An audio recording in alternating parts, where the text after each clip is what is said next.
Saya merasakan sekali situasi keadaan politik di tahun 65 sama sekarang ini hampir sama kondisinya. Di mana-mana PKI, jel-jel PKI, bahkan azan pun, sembahyang pun, orang tidak boleh azan kuat-kuat pagi subuh. Sampai. Assalamualaikum warahmatullahi wabarakatuh. Kita dengan Bang Asrul ya, Bang? Iya. Bang Asrul, salah satu tokoh. Baik Bang, ngomong-ngomong nih, mau ngobrol apa kita nih hari ini? Kalau ngobrolnya, kalau saya melihat tuh tertarik saya masalah Kepres 17. Kepres 17 itu tahun 2022. Ya? 22 apa 23 ya? Agak rancu karena dikeluarkannya 2023 kalau nggak salah. Enggak, 22 kalau tidak salah. Ya? Kalau tidak salah saya 22. 22 ya? 22 itu. Itu terkait tentang itu ya, kejahatan HAM masa lalu. Iya, terus kemudian rehabilitasi PKI ya kalau nggak salah. Iya, benar. Rehabilitasi daripada orang korban dari peristiwa 1965. Iya.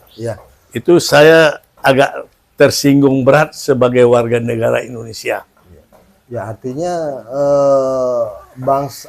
pemerintahan saat ini kalau bisa dibilang merubah sejarah dong ya Bang ya. Kalau gitu. Oh iya, banyak yang sejarah dirubahnya. Iya. Kalau merubah sejarah, saya dengan generasi muda bengong-bengong, saya jelasin. Hari Pancasila aja dibuat 1 Juni. Iya. Saya bilang ini apa? Gila atau memang waras? Betul. Saya menantang. Siap. Saya mau debat di mana pun jadi yang mengatakan 1 Juni. Saya tahu prosesnya, untung saya sekolah. Dididik dari mulai 1 SMA. Saya belajar yang namanya dulu civic.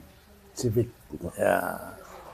Jadi oleh karena itu, ini penyimpangan, penyelewengan, nggak salah lagi dibilang Imam Besar Habib Rizik itu akhirnya ketuhanan yang Maha Esa itu yang terakhir.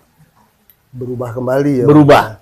Wah, ini ada apa ini? Jadi sebelum rekrut masih usulan pertama kalau nggak salah itu ya.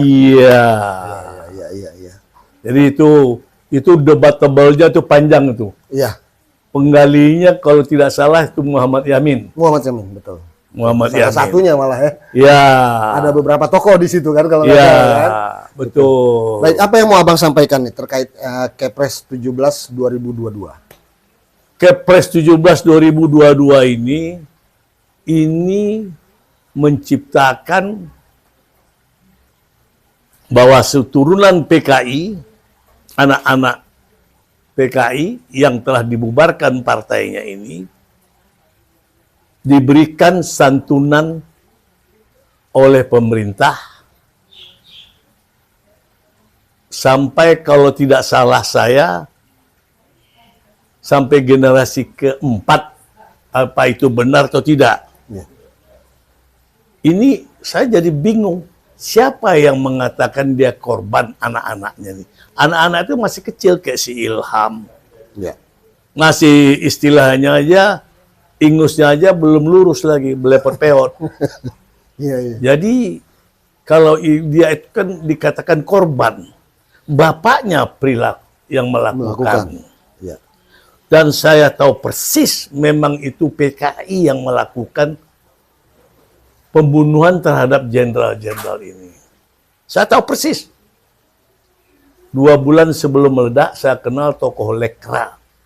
Iya. Seorang namanya Arifin yang berasal dari Parepare, yang dia diangkat oleh PKI sebagai ketua pengganyangan film-film Amerika dan Barat yang berkantor di Jalan Kenanga, Senen Raya. Siap. Itu Ampai, pengganyangan film Amerika dan Barat. Iya.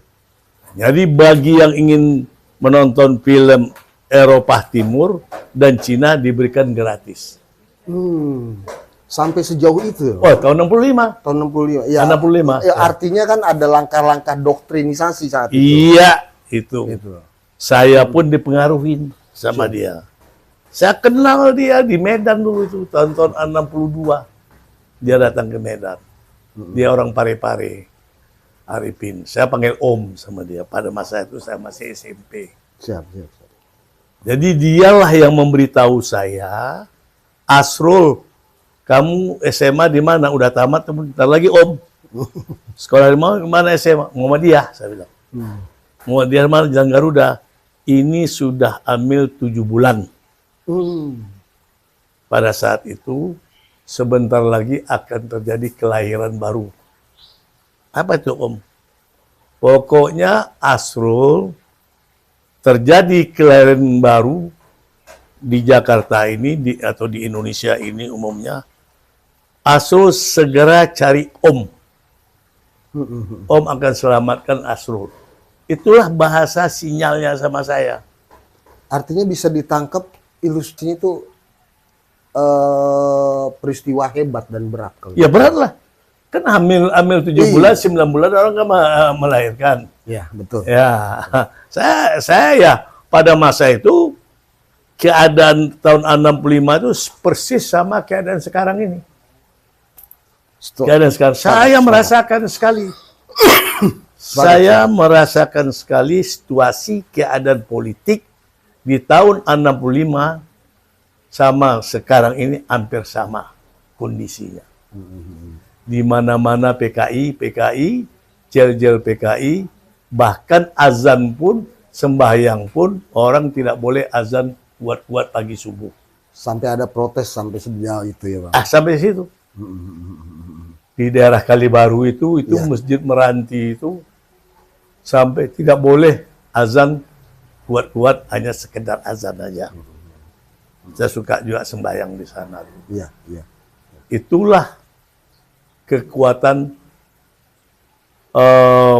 kekuasaan daripada PKI yang orang tidak rasain karena saya kebetulan pelaku pengamat dan saya gak suka dari mulai muda sama PKI ini. Karena apa? PKI itu menipu orang tua saya. Di Medan pada tahun 56. Sewaktu PKI menang pemilihan umum. Ya, artinya Abang juga merasakan sendiri. Merasakan saya korban oleh PKI. Ya, korban PKI, betul. Tahun 56 saya ditangkap sama polisi sama ibu saya di Kapolres Tanjung Merawa, Medan. Yaitu ditipuin kita, terutama kalau di Medan itu orang tahu Komat Kota Maksum 2 dan 3. Itu mayoritas semua orang Minang, orang Padang.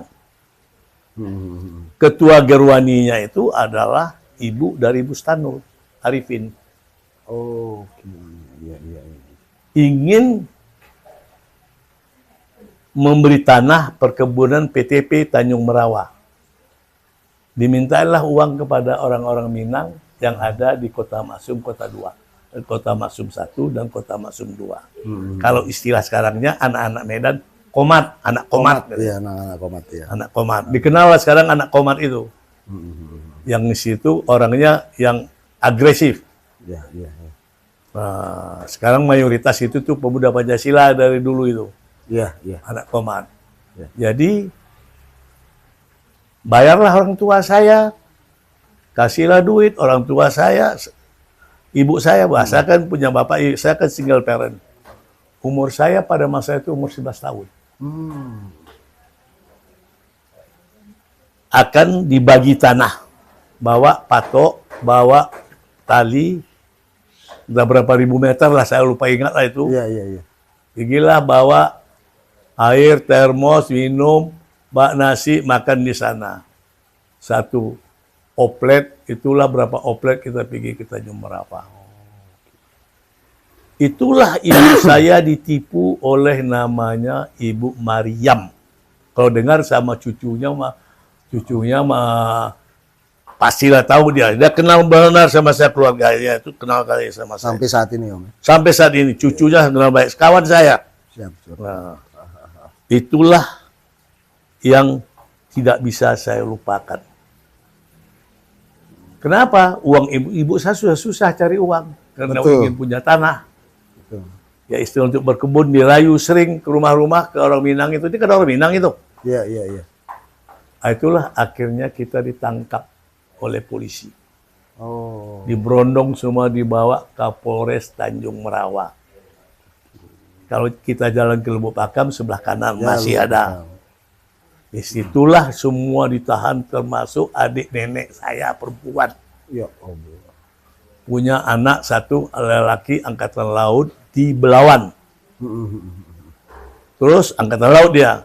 Ibu saya ditahan, adik nenek saya ditahan, seluruh orang Minang yang ada di kota Maksum 1, kota Maksum 2 di Medan itu korbanlah penipuan oleh Ibu Mariam Ketua Gerwani Kota Maksum Medan. Untuk apa mereka? Mungkin atau untuk pergerakan mereka nanti. Karena moto mereka sesudah saya pelajarin, yang mencari simpati, ya. cari masa, cari simpati, kan mereka kan sudah menang. Berbagai macam cara. Ya. Oke. Sesudah saya belajar SMA lah, baru saya tahu pada masa itu saya kan SMP. Belum lagi SMP lah, ya kira umur 11 tahun. Ya SMP itu 60 umur 15 lah saya kan. 15 saya SMP waktu itu SD. Ya segala macam cara. Jadi karena ibu saya ditipu, uangnya enggak, akhirnya saya meloloskan diri dari kantor polisi Polres Tanjung Merawa, pergi ke Belawan, naik oplet, naik bus, kira 27 km dari kota Medan. Belawan itu. Saya laporlah sama om saya di situ. Mengatakan ibunya ditahan di sana, ibu saya juga ditahan, dengan pakaian dinas Angkatan Laut, dia pangkat letnan pada masa itu. Berangkatlah kami dengan gasnya ke Tanjung Merawa. Dikeluarkanlah ibunya dan ibu saya. Ini korban dari penipuan. Ini sepenggal perjalanan kisah nih kalau gitu. Kisah saya paling tidak suka ditipu. Menipu dan ditipu. Nggak suka saya.